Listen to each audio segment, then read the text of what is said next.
Guys, तो कैसे हैं आप। फाइनली टाइम हो गया, अभी 6:10 हो रखा है। मैं सोचा था थोड़ी अर्ली मॉर्निंग निकलूँगा, लाइक मैं 5 बजे उठ गया था, बट मन नहीं किया। सर्दी इतना हो रखा था कि बिल्कुल भी मन नहीं किया निकलने का। तो अभी 6:10 हो रखी है। अब निकलूँगा, ऐसे सामान ऑलरेडी पैक कर लिया है मैंने सब कुछ, बस निकलूँगा। अब नीचे खड़ी है बाइक, तो सीधा मिलते हैं आप लोगों से बाइक पे। Now I am ready. जाने से पहले एक बार दिखा देता हूँ बाहर का व्यू, सुबह के टाइम कैसे रखे है।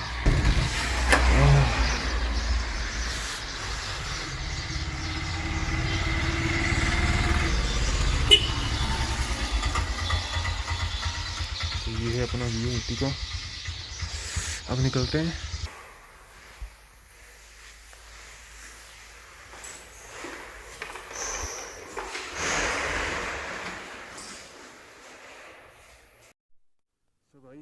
अपनी जर्नी हो गई ऊटी से, और यहाँ से मैसूर है लेफ़्ट में।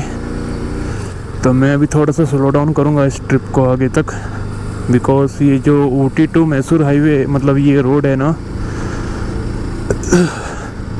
इस पे 36 हेयर पिन बैंड है, 36, और वो बहुत डेंजरस है। तो अभी थोड़ा फॉग हो रखा है, सर्दी ज़्यादा लग रही है, ग्लव्स पूरे ठंडे हो रखे हैं। तो मैं थोड़ा स्लो करके जाऊंगा, मतलब वैसे अभी कोई स्पीड वगैरह नहीं, नॉर्मली, बिकॉज मैं नहीं चाहता मेरी छोटी सी मिस्टेक मेरे को भारी पड़ जाए।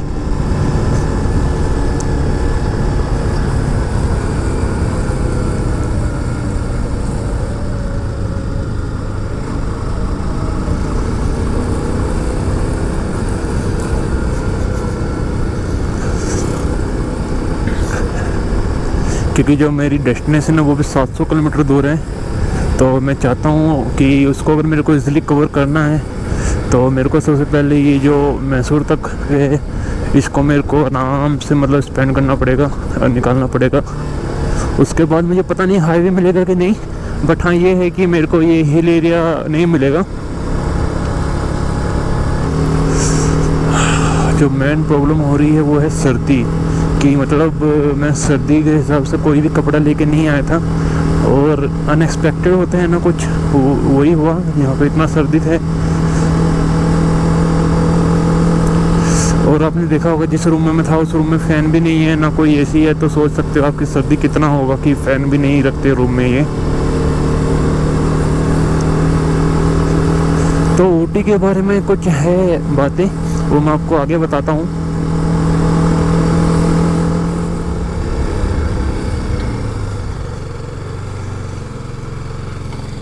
भैया मैसूर मैसूर मैसूर मैसूर मैसूर ಮೈಸೂರು या हाँ ಮೈಸೂರು अपना बोना स्ट्रेट ना।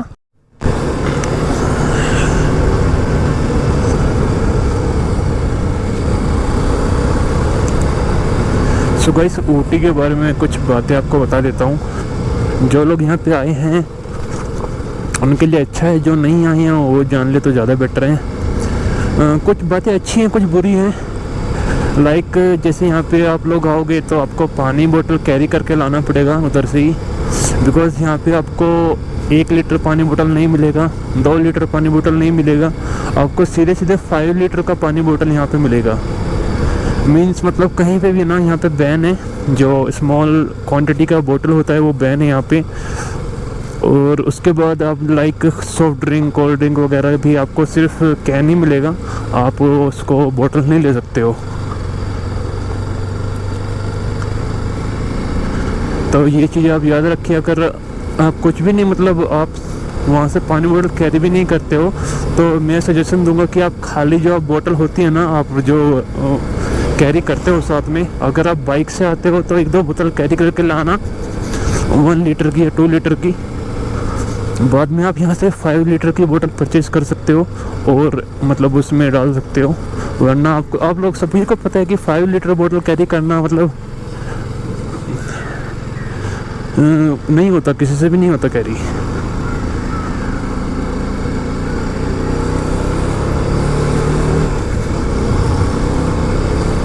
एंड द सेकंड थिंग वो ये है कि मतलब यहाँ पे ना अलग ही कुछ चार्जेस लगा रखे हैं, लाइक कहीं पे 10 रुपये, कहीं पे 20 रुपये, कहीं पे 40 रुपीज़, मतलब कहीं पे पार्किंग चार्ज 40 रुपीज़ है, कहीं पे 10 रुपीज़ है, मतलब एवं ही रोड पे। और अगर आप लोग रुक गए तो आपसे ले लेंगे।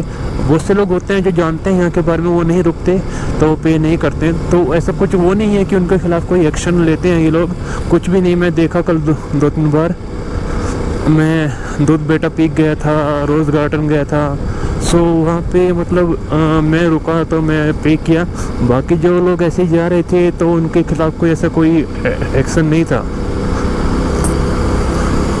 तो ये गलत है। मतलब अगर आप ले रहे हो कोई भी चीज़ तो सबसे लो, वरना फिर किसी से भी मत लो, क्योंकि सिंपल सी बात है, जो अननोन होगा ना वो रुकेगा ही रुकेगा। देख के बैरियर देख के रुकते ही हैं लोग बाहर।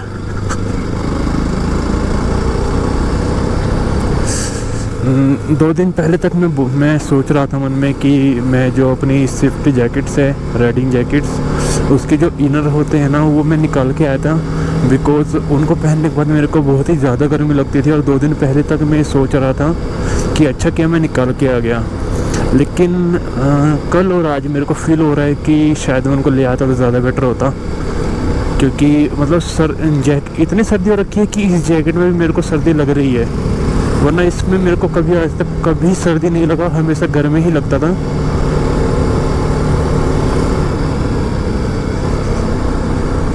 टेम्परेचर लाइक 10 to 11 हो रखा है, क्योंकि जब मैं सुबह चेक कर रहा था उस टाइम पे 11 था।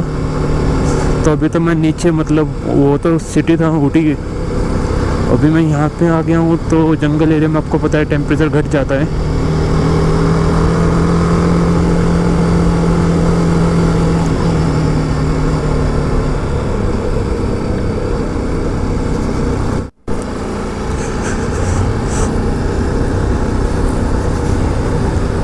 तो गाइस, अगर आप लोग ऊटी का प्लान बना रहे हैं और ऊटी आना चाहते हैं तो आप लोग एक बात जान लीजिए कि ऊटी जो मेन ऊटी है वहाँ पे इतना कुछ घूमने के लिए नहीं है। जो एरियाज़ है ना ऊटी के, वो ऊटी से ऊपर की तरफ और नीचे की तरफ है। सो अगर आप लोग बंदीपुर यानी मैसूर से आ रहे हैं, मैसूर रोड से ऊटी के लिए, तो आप लोगों को मैसूर टू ऊटी के बीच में ही ना, मतलब यहाँ से बंदीपुर टाइगर स्टार्ट होता है, वहाँ से लेके ऊटी के बीच में आपको 4 से 5 चीज़ें हैं देखने को मिल जाएगी। बाद में आपको ऊटी से आगे अगर आप आ रहे हैं, मतलब कोयम्बटूर से ऊटी की साइड, तो उधर से आपको 2 से 3 चीज़ें हैं अच्छी देखने को मिल जाएगी जो फेमस है। बाकी ऊटी में ज़्यादा कुछ इतना नहीं है घूमने का, 3 से 4 चीज़ें हैं, वो आप एक दिन में कवर कर लोगे। जो बाकी की चीज़ें हैं वो सब ये नियर बाय हैं। और अगर आप सोच रहे हो कि हम ऊटी आए, सीधा ऊटी स्टे करें, बाद में घूमें, तो उसके लिए आपको 7 दिन कम से कम प्लान बनाना पड़ेगा,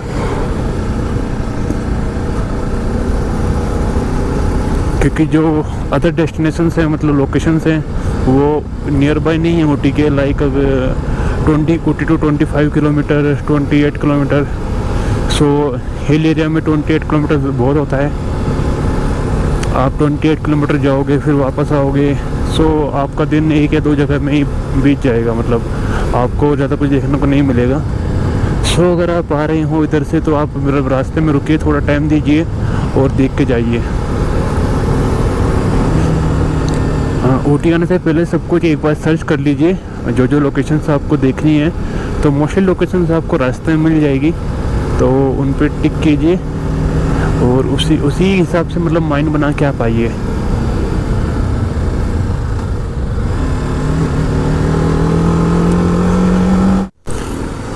oh my God,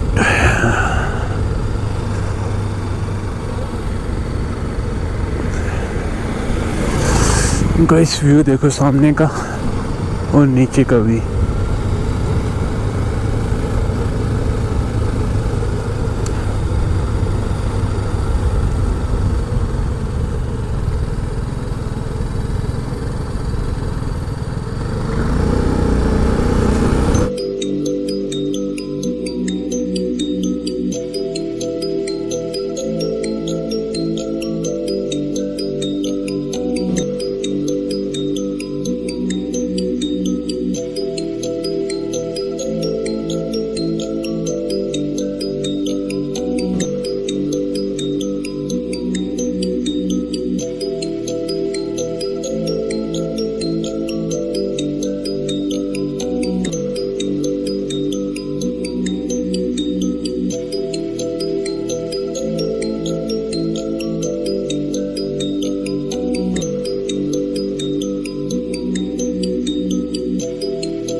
so guys अभी रुका था, थोड़ा स्टॉप लिया था, चाय वगैरह पिया।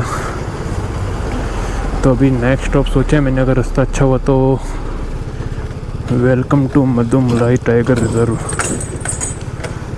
तो रास्ता अच्छा हुआ तो फिर रहूँगा लाइक 100 किलोमीटर पे।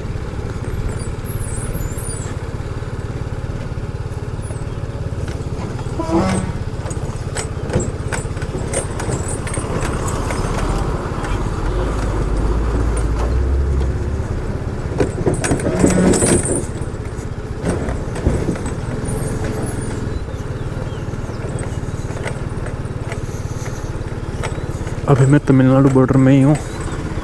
पूछा मैंने यहाँ से तो बोल रहे थे कि लाइक 15 किलोमीटर बाद कर्नाटक बॉर्डर आ जाएगा।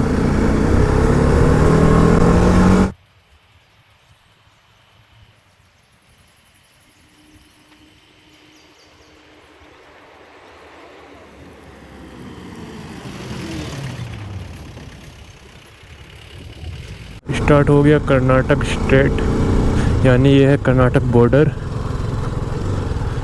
तो हम एंटर कर चुके हैं, अभी नहीं किए, ओके अब कर चुके हैं कर्नाटक बॉर्डर में। No photo, no picnic, no retraining. Welcome to Karnataka border. Go slow wild animals, save wildlife, save future.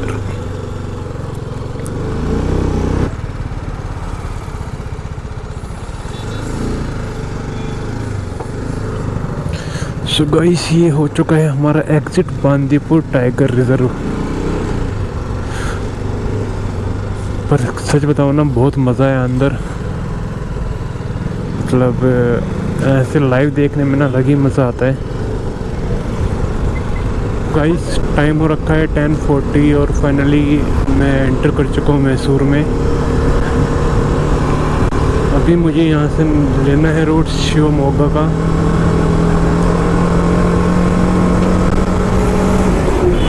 यहाँ से एक रूट और है मडिकरी से मैं मंगलोर, और मंगलोर से फिर मैं गोवा निकलूँ।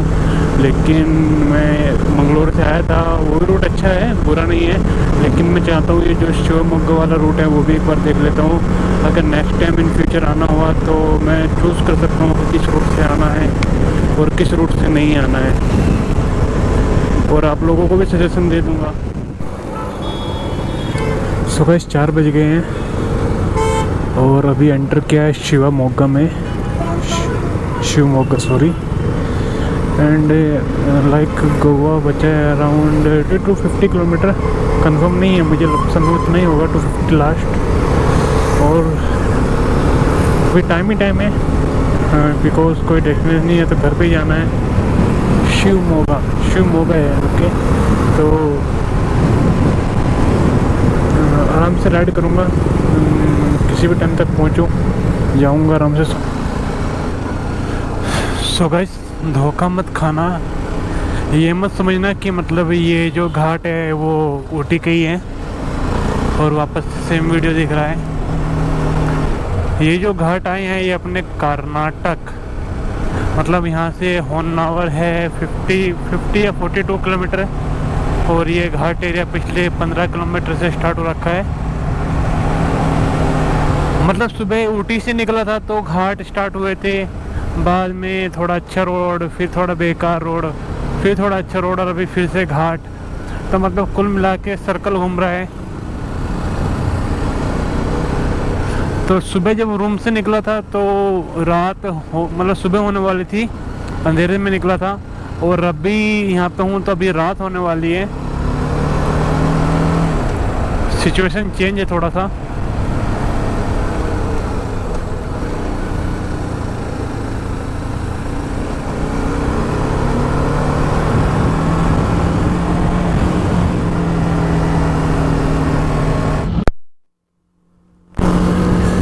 सो गाइस टाइम हो रखा है 11:25 और मैं आ चुका हूँ गोवा।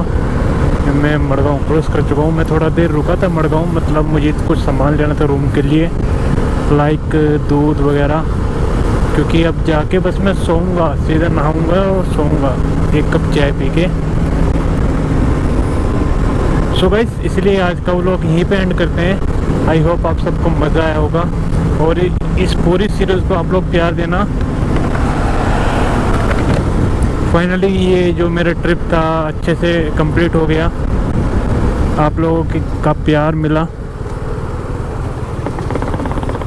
वरना आप लोगों को पता है कि सोलो राइड कितना टफ होता है, वो भी अननोन एरिया, अननोन लैंग्वेज।